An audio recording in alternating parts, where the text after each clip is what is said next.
If you're Alex Smith, would you rather watch the team that replaced you with Colin Kaepernick win the Super Bowl, or would you rather watch the team that replaced you with Patrick Mahomes win the Super Bowl? Oh, that's a good question. Good one, Stats. I like that. I think I would rather see the one, the Patrick Mahomes being replaced. I feel like he was treated with a little bit more respect and dignity with Kansas City, right? And there's no one left in San Francisco. There's no one left there. Exactly right. He doesn't know this regime or anything like that. So I would think that would be easier to swallow. And the fact that you're seeing Patrick Mahomes and that's an undeniable talent to where you could swallow that a little bit more and just go, hey, that guy's better than me. Like, I understand them going with him. Yeah, I mean, Jim Harbaugh did not hesitate to supplant Alex Smith with Colin Kaepernick. Right. Concussion during the 2012 season. Yep. Kaepernick in, and that was it. And there was no looking back. The Chiefs gave Alex Smith all of the 2017 season. He embraced that role. He helped teach Patrick Mahomes. I think there's some ownership of Alex Smith by this. And let me tell you something. I do not put it past the Chiefs to giveAlex Smith a Super Bowl ring. Oh, I hear you. If they win. I hear you. Didn't the Eagles do that with John Dornbos, the long snapper who was no longer there? They did. It will not surprise me if Alex Smith gets a Super Bowl ring from the Chiefs if they win it all. You're right. I wouldn't be surprised to see that either. Andy Reid's that kind of guy, classy that way. That would be awesome. And there'd be no reason for the 49ers to give him one. No reason. No. You're right. There's nothing. It has nothing to do with this team. The gap has been too big. There's no relevance anymore. All right. If you're Dan Quinn, the Falcons head coach, would you rather see your friend Kyle Shanahan win his first Super Bowl, or would you rather see the offensive coordinator that blew a 28-3 lead in your shot at a Super Bowl win lose another Super Bowl?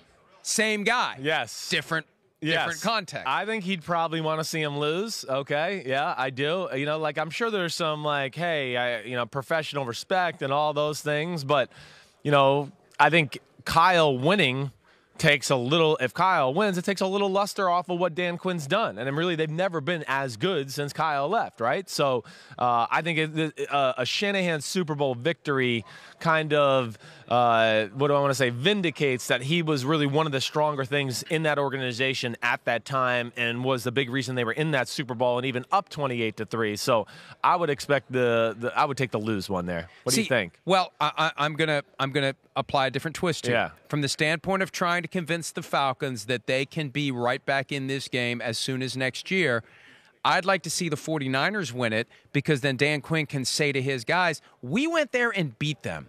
Only 3 teams beat them all year long. We went to Santa Clara and we beat them on their own field in a game that they needed to win. We need to believe that we are good enough to be right back at the top of the NFL next year. That's a good point. San Francisco winning it gives that even more credibility. You're right. It does. That'll give a team confidence in the offseason. The core of players that you bring back can sit there and go, listen, we beat the Super Bowl champs on their field. We're not that far off. That's valid.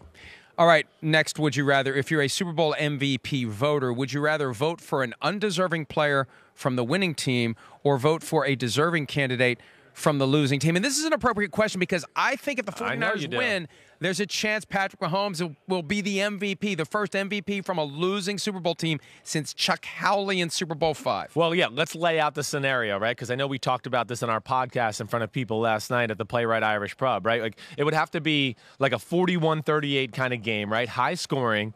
The 49ers stats are spread out evenly, right, through guys, right, where it's running back by committee. Everybody does well there. George Kittle has a good day. Garoppolo has a good day, but nobody blows us out of the room. And then Mahomes loses but throws for 500 yards and 5 touchdowns and makes all these magical plays. Yes, that would be it. So you're asking me, would I rather if you're casting the ballot, is it more satisfying to say, if it's close, right? Yeah. You're picking a guy whose numbers aren't great, but he's from the winning team. Would you rather do that because you're going to go with a winner?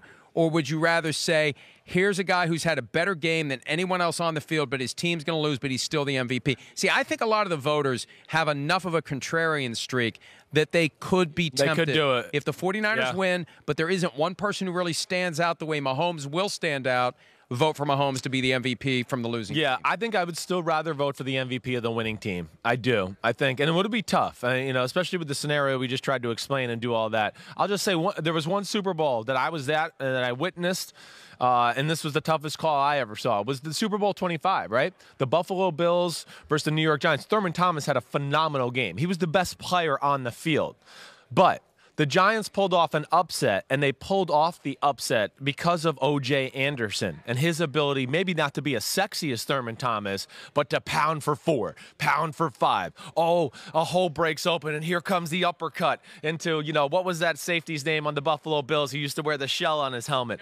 Kelso. Mark Kelso. Way to go, Peter King. You the man. That's why he's Peter King. But that, to me, he was the MVP of that game because he helped them win. So it's a tough one, but I'd rather go with the winning team. All right, if you're Mike Holmgren. What would you do? You got to answer. Stop doing that to me. I have enough of a contrarian in me that I'm kind of rooting for. If the 49ers win, I want Patrick Mahomes to be MVP. I know you do. I like a little chaos. Yeah. I like that would be a little chaos. No, this just in. I like a lot of chaos. I like a lot of chaos. Shut up. All right, if you're Mike Holmgren, former head coach of the Packers, former head coach of the Seahawks, longtime assistant with the 49ers. Right. Would you rather see your old employee, Andy Reid, finally win a Super Bowl, or see your old team, the 49ers? This one's easy. Win a Super Bowl. I want Reid. Yeah. I mean, 49ers have their trophies. Right. Andy Reid deserves his. If I'm Mike Holmgren, I want to see Andy Reid get his fingerprints on the Lombardi. Definitely. The personal, relationship there will be gratifying for Mike Holmgren. Also professionally. It's just another guy under his tree that's gone on to be really successful to where he can, toot his own horn to go, look, hey, I got another guy that won a Super Bowl under my coaching tree. So, yeah, that one was the easy one. It is an amazing, when you think of the 92 Packers. What? When you see that photo with John Gruden and Andy Reid, Steve Mariucci. Yeah. I mean, the list goes on and on. It's crazy. Yeah, Ray Rhodes, Wag. so many guys who became NFL head coaches on that staff in 1992. That was really the year the Packers began the process of reestablishing themselves. Right. All right, if you're the commissioner of the NFL, Roger Goodell, would you rather have a Super Bowl with no controversy at all, or would you rather have an obvious pass interference call get correctly reviewed and overturned?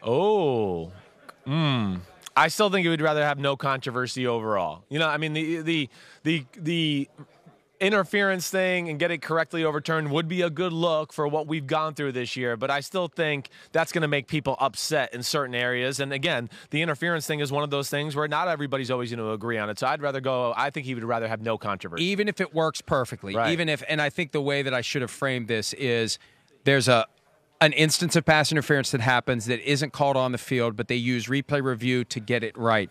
Even if it works perfectly, it's a reminder of what a cluster it's been all year. Yeah. I want no reminders I don't either. of that. Let's just have a clean game with no controversy, no reminder of one of the most awkward procedures the NFL has put in place in decades. Yeah. Let's get through to the end of the season, come up with another way to deal with the worst-case scenario that played out in the Rams-Saints NFC Championship game last year and move on. I think that's a no-brainer. Bye-bye. See you, slug. Hi, I'm Mike Tirico, and thanks for watching. Make sure to hit subscribe for the latest news and highlights from NBC Sports.